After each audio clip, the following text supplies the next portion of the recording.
Hello everyone, I'm Neha Yadav from Adarsh Shiksha Niketan High School and this is your first poem. Okay, let's start our first poem, Dust of Snow. Robert Frost इनके writer का नाम है। First flight book का नाम है। Section D में आपका ये पार्ट है।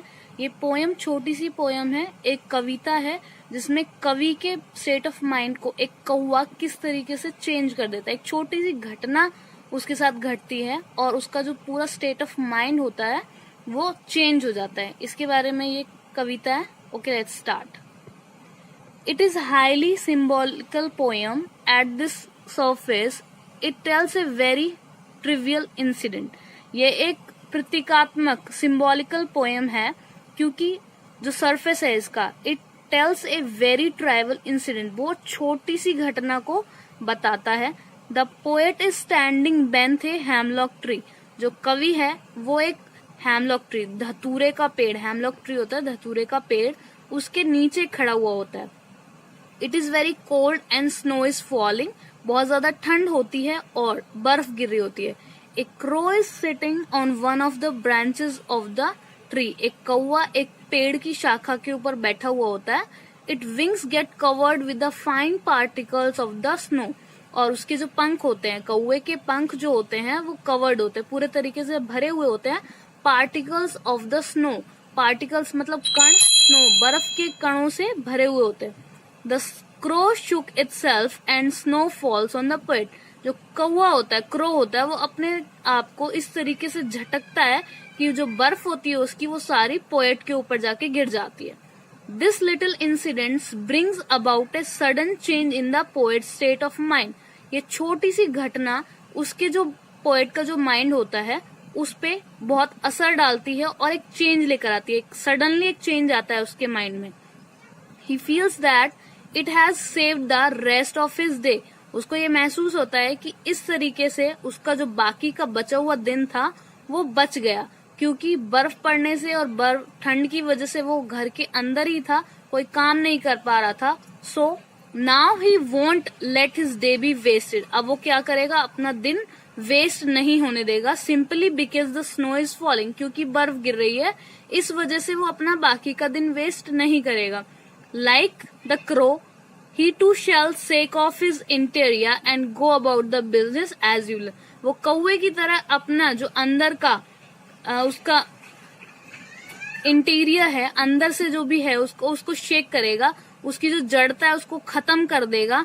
And go about his business as usual. जिस तरीके से वो अपने काम करता है उस तरीके से अपने काम पर जाएगा।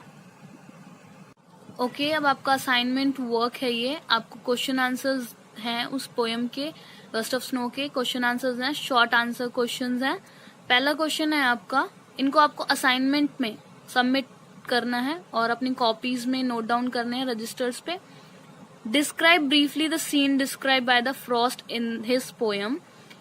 पोएट ने किस तरीके से सीन को डिस्क्राइब किया है वो आपको डिस्क्राइब करना है। It is very cold and snow is falling. बहुत ज्यादा मौसम ठंडा था और बर्फ गिर रही थी। Fine particle of the snow fall on A hemlock tree. और कुछ जो कण थे बर्फ के वो हैमलॉक ट्री पर गिरे हुए थे। The poet is standing beneath this tree. और जो पोएट था, कवि था, वो इस पेड़ के नीचे खड़ा हुआ था। A crow shakes off some dust of snow on the poet. और एक कौवे ने अपनी कुछ जो स्नो थी उसकी जो डस्ट थी, कुछ धूल थी, कण थे उसके, वो उसके ऊपर गिरा दिए। It brings about the change of the poet mood in the poets heart. और ये क्या हुआ, कवि की जो मनोदशा थी वो बहुत ज्यादा उदास था पहले, उसको एक परिवर्तन किया, चेंज कर दिया। सडनली उसमें एक चेंज आ गया और उसके जो थॉट्स थे उनको चेंज कर दिया। नेक्स्ट क्वेश्चन है आपका, where was the crow sitting. जो कौवा था वो कहाँ पर बैठा हुआ था। What was the shake down on the poet. और उस पोएट पे क्या शेक किया गया, क्या झटकाया गया। The poet was sitting on the one of the branches of A hemlock tree. जो क्रो था was sitting on the branches, hemlock tree की जो ब्रांचेस थी, शाखाएं थी, उसके ऊपर बैठा हुआ था। And the poet was standing beneath this tree. और जो पोएट था, कवि था, वो इस पेड़ के नीचे बैठा हुआ था। It shook down some snow dust on the poet. और इस तरीके से कुछ जो कण थे उसके ऊपर गिरा दिए, कौवे ने पोएट के ऊपर गिरा दिए। नेक्स्ट क्वेश्चन है, how has the dust of snow change the poets mood. जो डस्ट ऑफ स्नो थी उसने कैसे पोएट का मूड चेंज किया। The poet was standing beneath a hemlock tree. जो पोएट था वो कहाँ पे खड़ा हुआ था, हैमलॉक ट्री के नीचे। Sorrow and digestion had settled on his heart. जो निराशा थी और दुख था उसके दिल पर छाया हुआ था। Just then a crow shook off some snow dust on the poet. और तभी एक कौवे ने कुछ स्नो का पार्ट जो था, डस्ट जो थी, वो उसके ऊपर गिरा दिया। The poet say that this act of crow brought about a change in his mood। कवि कहता है फिर उसकी जो मनोदशा थी इस जो एक्ट के बाद। ओके, आपका नेक्स्ट क्वेश्चन है, हाउ डज फ्रॉस्ट से his mood has change. Frost ने कैसे कहा कि उसका मूड चेंज हो गया। Sorrow and despair had settled on the poets heart. Sorrow दुख और जो निराशा थी, डिस्पेयर था, वो उसके दिल पे छा गया था पूरी तरीके से। A crow shook off some snow dust from a hemlock tree on him. और एक कौवे ने धतूरे के पेड़ से कुछ जो हैमलॉक ट्री पे था वो उस पे स्नो डस्ट डाल दिया पोएट के ऊपर। It gave the poet a sudden thought. और इससे पोएट के मूड पर एक अलग ही प्रभाव पड़ा। He too could shake off his sorrow. वो भी अपने दुख को शेक ऑफ कर सकता है, झटक सकता है। And be full of the cheer again. और पूरे तरीके से खुशी से भर सकता है दोबारा से। आपका नेक्स्ट क्वेश्चन है, explain the symbols use by the frost in this poem. Frost ने कौन कौन से सिम्बल्स को यूज़ किया है, चिन्हों को यूज़ किया है। The hemlock tree is the symbol of the poets sad heart. और जो धतूरे का पेड़ इसमें बताया गया है वो जो कवि का उदास दिल है उसको सिंबलाइज करता है, उसको बताता है। The dust of snow is the sorrow that has settled on the poets heart. और जो स्नो है उसकी जो धूल है वो दिखाती है जो कवि के दिल पे जो दुख छाया हुआ है उसको। And the crow is the shake that the poet experience in his heart.